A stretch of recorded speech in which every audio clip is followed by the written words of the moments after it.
और जैसा कि हम लोगों ने पहला वीडियो पढ़ा था वर्ब सब्जेक्ट और ऑब्जेक्ट के बारे में जानना था, जिसमें हमने परसों के वीडियो में हम लोग पढ़े थे सब्जेक्ट और ऑब्जेक्ट के बारे में।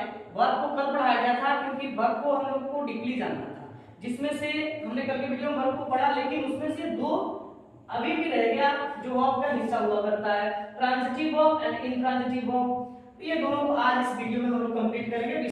हाय guys, welcome back to us spoken classes and this is Anwara. Object क्या है और ये होता कैसा है, तो इसके बारे में आज क्लियर हो जाएगा। क्योंकि ऑब्जेक्ट तो हम पढ़े थे, लेकिन कहा जाए तो विस्तार से नहीं पढ़े थे, ऑब्जेक्ट को पहचानने का हमें आइडिया नहीं था।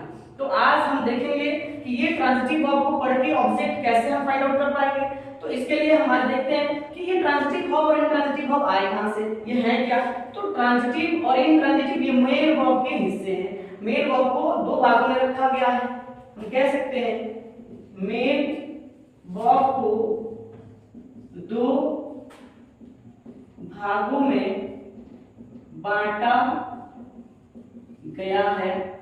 क्या मेन वर्ब को दो भागों में बांटा गया है? वो दो भाग कौन है? तो दो भाग इस तरह से हैं। पहले को कहते हैं हम ट्रांजिटिव वर्ब और दूसरे को हम क्या कहते हैं जी, आपको पता होगा, इंट्रांजिटिव वर्ब। यानी पहला हमारा ट्रांजिटिव वर्ब और दूसरा इंट्रांजिटिव वर्ब, ये दोनों मेन वर्ब के ही हिस्से हैं। ट्रांजिटिव वर्ब यानी होता है सकर्मक क्रिया और इंट्रांजिटिव मतलब होता है अकर्मक क्रिया। तो गाइस यहां सकर्मक क्रिया और अकर्मक क्रिया के बारे में पढ़ना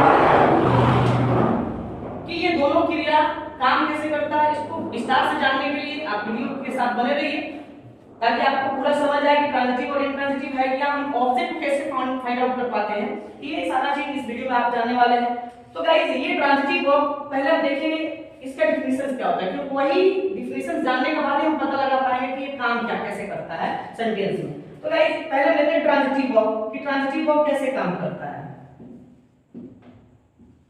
ट्रांजिटिव वर्ब जो है ये हमारा नंबर 1 हम पढ़ रहे हैं ट्रांजिटिव वर्ब।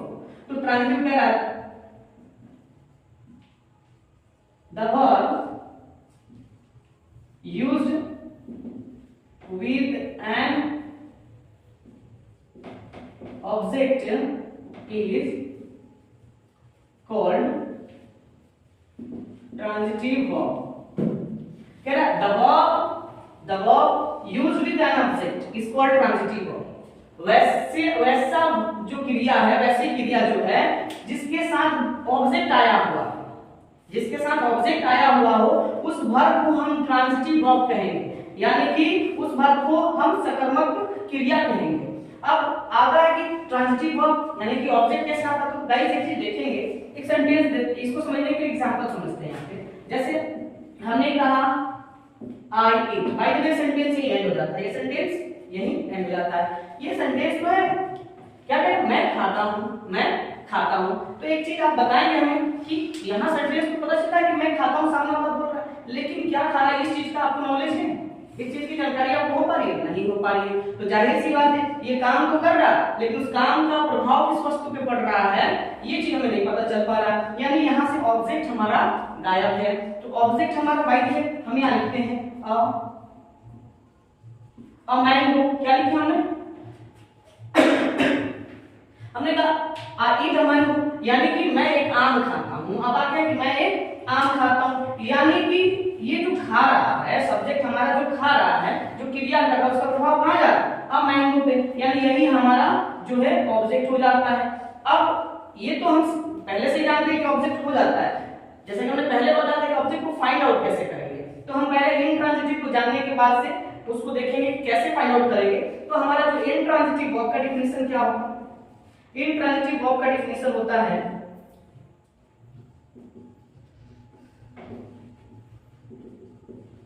इंट्रांजिटिव वर्ब ये क्या करता है, कर रहा है the verb used without an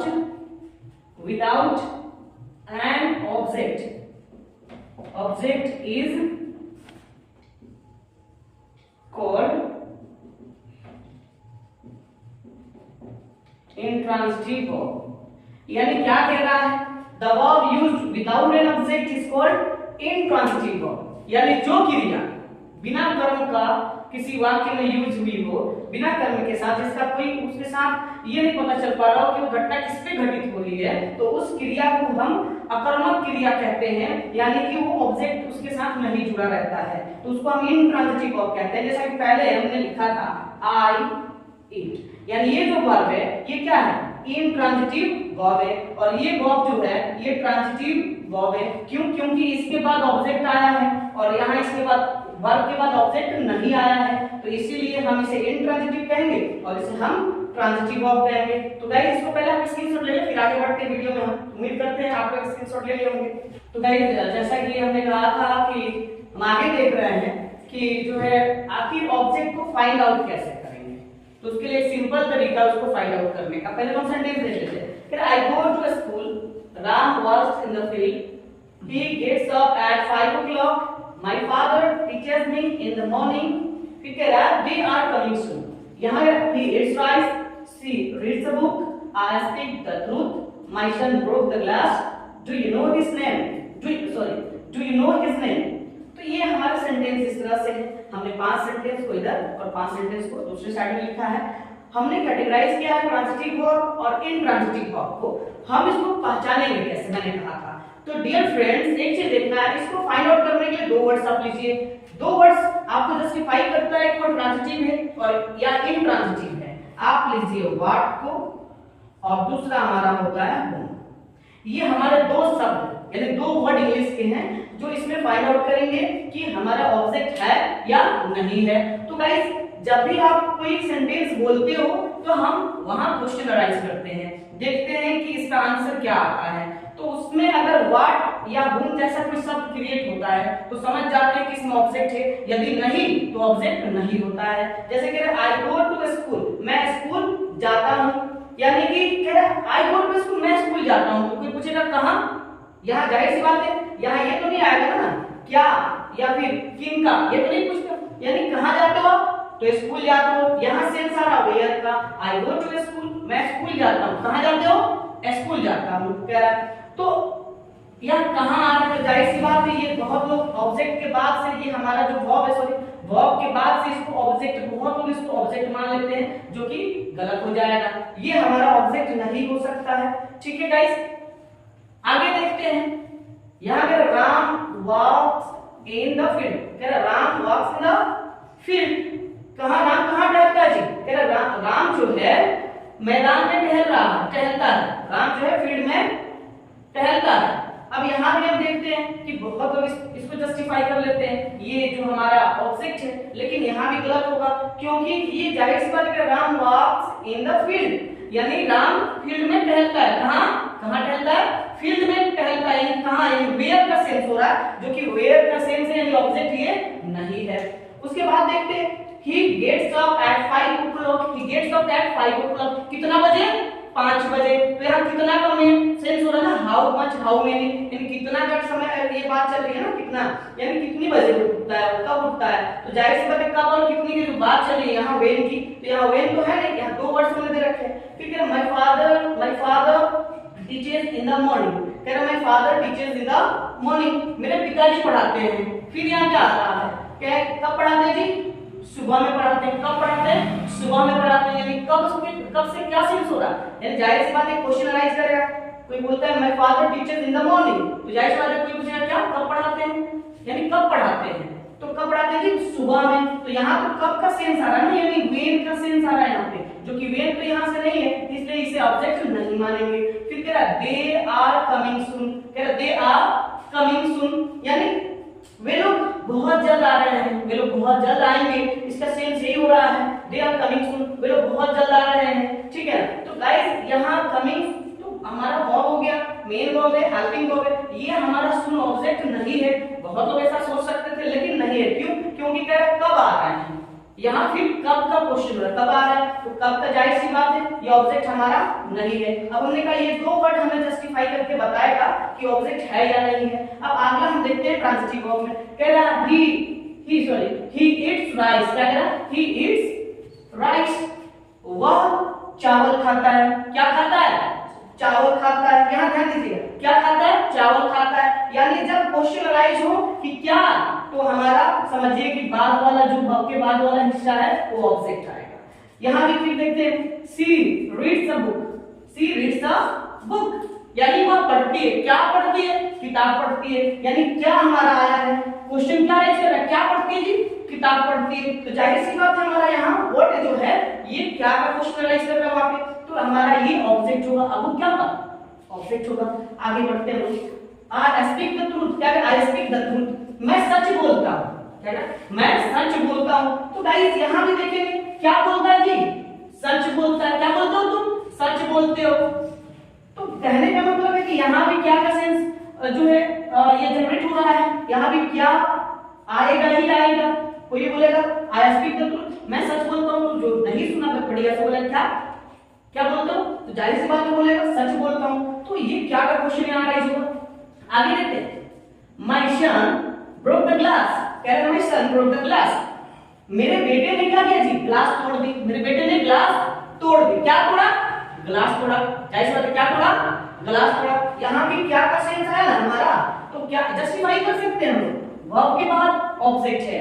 आगे देखते हैं गाइस, कह रहा है ये इंटरोगेटिव क्वेश्चन है, कह रहा है do you know this name, sorry do you know his name, क्या कह रहा है, do you know his name, क्या तुम उसका नाम जानते हो, क्या तुम उसका नाम जानते हो। तो जाहिर सी बात है, क्या तुम उसका नाम जानते हो, तो कह रहा है किनका नाम जी, किनका नाम, तो उसका नाम, किनका नाम, उसका नाम। तो यहाँ किनका का सवाल पैदा हुआ कि नहीं हुआ, जाहिर सी बात हो रहा है। जैसे मान लो कोई क्वेश्चन यहाँ ले लेते हैं, I want to help you, क्या कह रहा है जी, I want to help you, यानी आई वांट हेल्प यू। तो यहाँ क्या कह रहा, मैं मदद करना चाहता हूं, किनका, किनकी मदद करना चाहते हो, तो आपकी, किनकी मदद, आपकी, तो मतलब होता है किनका, किनकी, जिनका, जिनकी। तो जाहिर सी बात किनका, किनकी, किस, जिनका, जिनकी, राइट। तो ये क्वेश्चन में राइट होते हैं किनका, किनकी, आंसर जब देते हैं उस समय हम जिसका, जिनका, जिनकी बोलते हैं गाइस। तो यहाँ हमारा जब भी यानी हमको पता करना हो कि हमारे इस सेंटेंस में वर्ब के बाद ऑब्जेक्ट यूज हुआ है या नहीं हुआ है, तो ये दो वर्ड दिमाग में रख लेना डियर फ्रेंड्स, आप फाइंड आउट कर पाओगे इसमें ऑब्जेक्ट है या नहीं है। तो यदि जो बच्चों को ट्रांजिटिव और इंट्रांजिटिव का नॉलेज है वो आसानी से पता लगा सकते हैं कि इन सेंटेंसेस में वर्ब यूज हुआ है या नहीं हुआ है। तो उम्मीद करते हैं गाइस ये वीडियो आपको पूरा समझ में आ गया होगा, पूरा एक जो कांसेप्ट है समझ में आया होगा, ट्रांजिटिव और इंट्रांजिटिव होते क्या हैं। और बहुत सारे बच्चे कह देते हैं कोई वर्ड्स आते हैं कोई वर्ब के बाद बोलते हैं ये ऑब्जेक्ट है,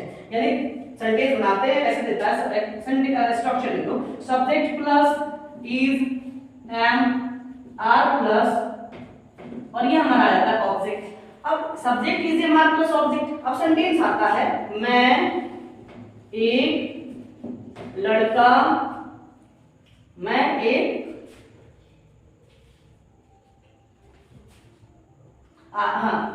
मैं एक लड़का हूं। तो गाइस एक चीज है ना, यहाँ थोड़ा सा कंफ्यूजन आपको हो सकता है, आगे वो अगले वीडियो में हम एक कांसेप्ट क्लियर कराएंगे। जैसे कि मैं एक लड़का हूं, जाहिर सी बात है सब्जेक्ट हमारा आई है और हम क्या करते हैं इसे मारने से आई के साथ क्या लगता है एम लगता है, एम, ठीक है। तो आई एम, अब ऑब्जेक्ट हमारा क्या है, जाहिर सी बात है ऑब्जेक्ट भी इसमें है नहीं, तो हम क्या करते हैं ना इसको ले लेते हैं अब बॉय। अब बहुत बच्चे यहाँ क्या बोलते हैं ना, कहते हैं कि सर कह रहे मैं एक लड़का हूं, आई एम बॉय, मैं एक लड़का हूं।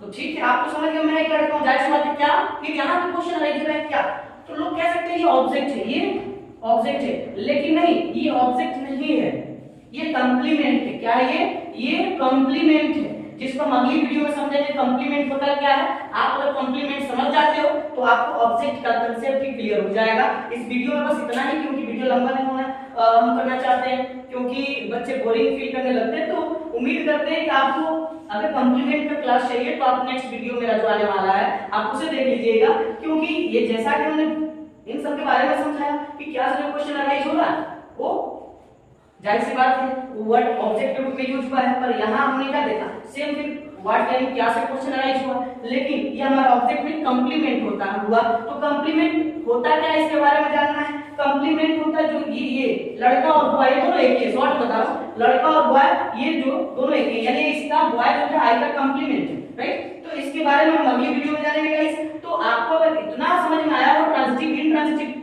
जो होता है ये क्या होता है, आप प्लीज इस वीडियो को लाइक करें, शेयर करें और सब्सक्राइब करें, ज्यादा से ज्यादा बच्चों के पास इस वीडियो को शेयर करें ताकि उन्हें भी ट्रांजिटिव और इंट्रांजिटिव का नॉलेज हो पाए। और आप जो भी इसमें कंफ्यूजन आपको हुआ हो, जहां भी कंफ्यूजन हुआ हो कि ये वर्ड समझ में नहीं आया, ऐसे नहीं आया, वैसे नहीं आया, जो भी हो कंफ्यूजन, आप एक बार कमेंट के माध्यम से उसको जानने की कोशिश करें। हम बिल्कुल 24 आवर आपकी सेवा में हैं और जब भी आप चाहे कमेंट करें आपको उसका आंसर मिलेगा, ठीक है। ओके, उम्मीद करते हैं आज के लिए बस इतना ही। Okay, good bye, see you.